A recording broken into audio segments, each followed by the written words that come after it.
Hello friends, welcome to my YouTube channel hard GST study. Friends, आज की इस video में हम बात करने वाले हैं भारतीय संसद से संबंधित महत्वपूर्ण प्रश्नों के बारे में, जो कि मोस्ट इम्पॉर्टेंट है। आपकी किसी भी कंपटीशन एग्ज़ाम में पूछा जा सकता है और पूछा गया भी है। जिस कंपटीशन एग्ज़ाम में पूछा गया है मैंने डिस्कस भी किया है, इसीलिए इस वीडियो को स्किप मत कीजिएगा और सभी क्वेश्चंस को ध्यान से समझिएगा। तो चलिए वीडियो को स्टार्ट करते हैं। साधारण विधेयक से संबंधित गतिरोध को दूर करने के लिए संसद के दोनों सदनों की संयुक्त बैठक कौन बुलाता है? तो इसका राइट आंसर होगा राष्ट्रपति। यह क्वेश्चन आपके एसएससी के एग्जाम में 1999 में पूछा जा चुका है। लोकसभा व राज्यसभा की संयुक्त बैठक कब होती है? तो इसका राइट आंसर होगा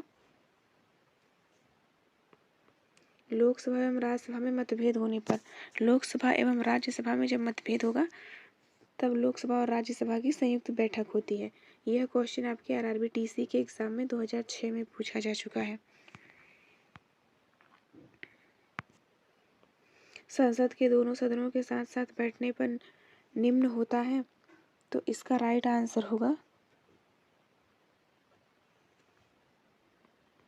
एक बिल जिस पर दोनों सदन सहमत न हो उस पर विचार करना और पास होना।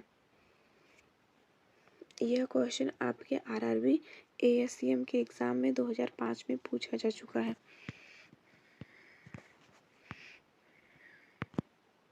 यदि किसी सामान्य विधेयक पर राज्यसभा और लोकसभा के बीच गतिरोध आता है तो उसका समाधान कौन करेगा? तो इसका राइट आंसर होगा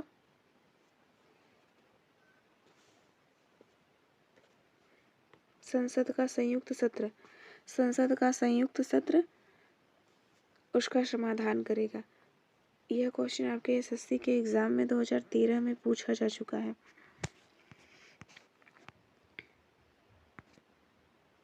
स्वतंत्र भारत के संसदीय इतिहास में अभी तक कितनी बार संयुक्त बैठक अधिवेशन बुलाई गई? तो इसका राइट आंसर होगा 3 बार। स्वतंत्र भारत के संसदीय इतिहास में अभी तक 3 बार अधिवेशन बुलाई गई है। क्या राष्ट्रपति या उपराष्ट्रपति कभी संयुक्त अधिवेशन की अध्यक्षता करते हैं?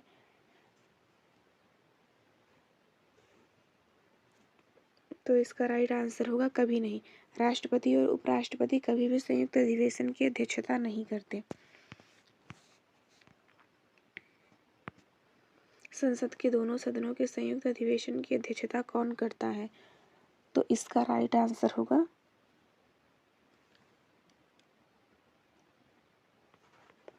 लोकसभा अध्यक्ष। संसद के दोनों सदनों के संयुक्त अधिवेशन की अध्यक्षता लोकसभा अध्यक्ष करता है।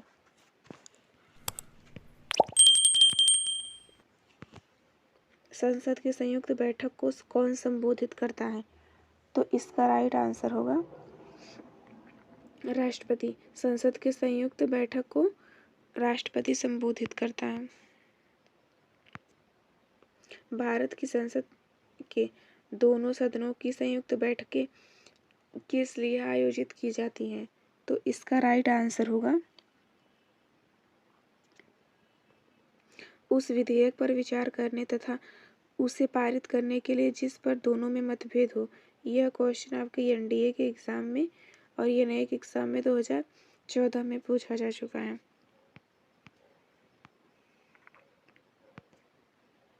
संसद के संयुक्त अधिवेशन में विधेयक पारित होता है, तो इसका राइट आंसर होगा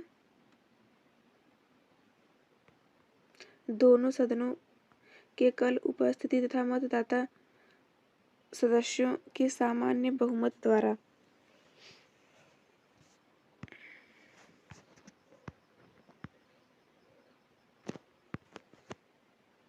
संविधान संशोधन प्रस्ताव के संबंध में दोनों सदनों में मतभेद होने की स्थिति में, तो इसका राइट आंसर होगा प्रस्ताव गिर जाएगा। भारतीय संविधान संशोधन के संबंध में दोनों सदनों में जब मतभेद होगा तो उस स्थिति में प्रस्ताव गिर जाएगा।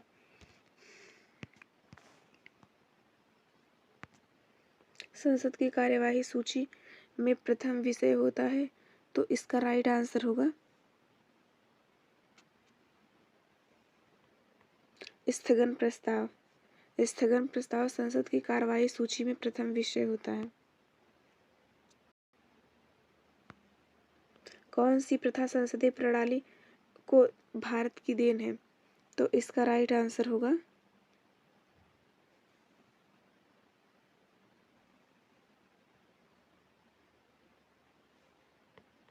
मंत्रालयों की मांगों का गिलोटिन किया जाना। मंत्रालयों की मांगों का गिलोटिन किया जाना संसदीय प्रणाली को भारत की देन है। यह क्वेश्चन आपके आईएएस के एग्जाम में 1992 में पूछा जा चुका है। संसद का स्थायी सदन है तो इसका राइट आंसर होगा राज्यसभा। राज्यसभा संसद का स्थायी सदन है।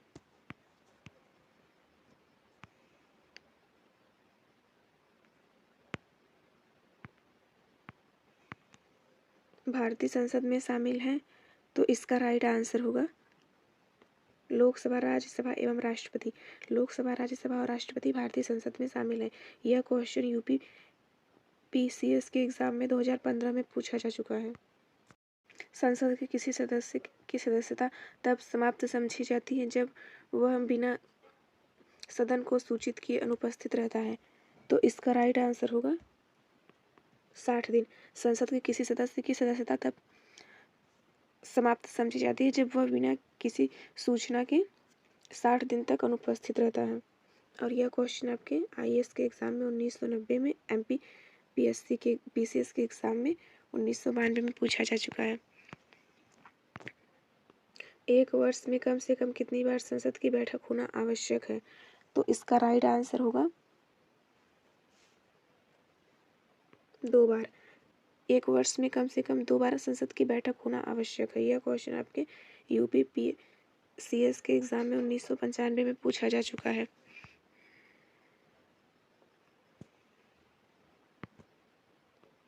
भारत के संविधान में निम्नलिखित में से क्या कथित है?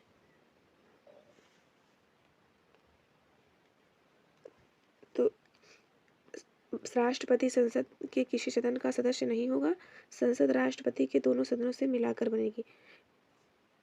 तो फ्रेंड्स इसमें 2 क्वेश्चन है। अब देखते हैं निम्नलिखित कूट में से सही उत्तर चुनिए। तो इसका राइट आंसर होगा केवल 2। राष्ट्रपति, संसद राष्ट्रपति और दोनों सदनों से मिलाकर बनेगी। और यह क्वेश्चन आपके आईएएस के एग्जाम में 1997 में पूछा जा चुका है। निम्न विधेयकों में से किसका एक भारतीय संसद के दोनों सदनों द्वारा अलग अलग विशेष बहुमत से पारित होना आवश्यक है तो इसका राइट आंसर होगा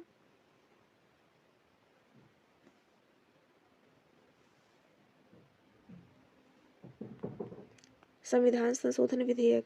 संविधान संशोधन विधेयक का भारतीय संसद के दोनों सदनों द्वारा अलग अलग विशेष बहुमत से पारित होना आवश्यक है।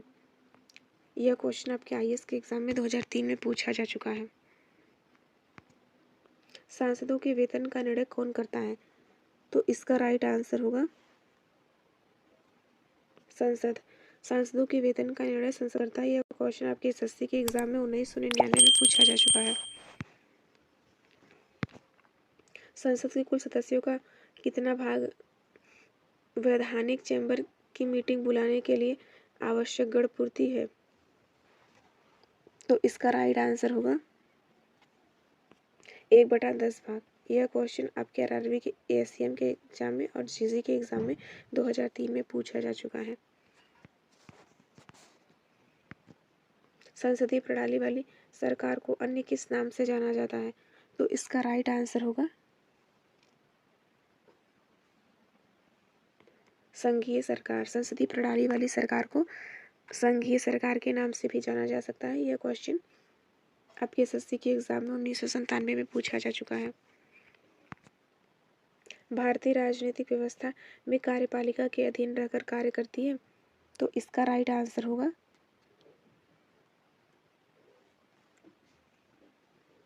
न्यायपालिका।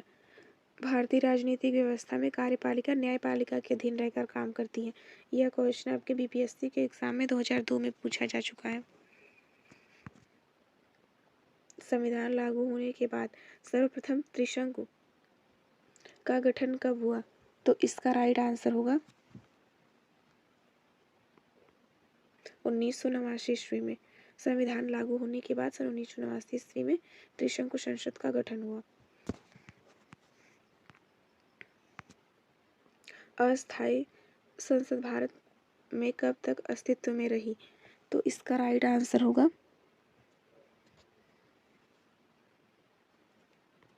17 अप्रैल सन 1952 ईस्वी तक अस्थायी संसद भारत के अस्तित्व में रही। भारत की पार्लियामेंट का उद्घाटन कब हुआ था? तो इसका राइट आंसर होगा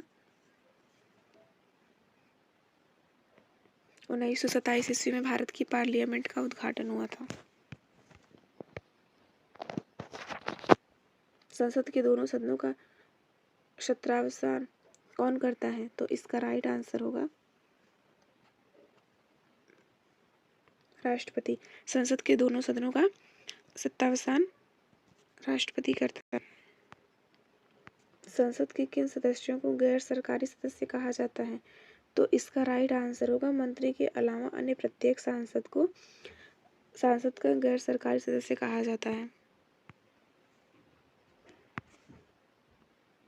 भारत सरकार के निर्णयानुसार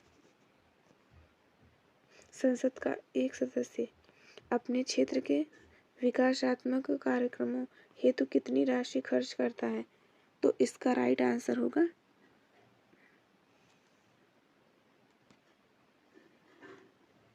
5 करोड़ रुपए। भारत सरकार के निर्णयानुसार संसद का एक सदस्य अपने क्षेत्र के विकासात्मक कार्यों हेतु 5 करोड़ तक की धनराशि खर्च करता है।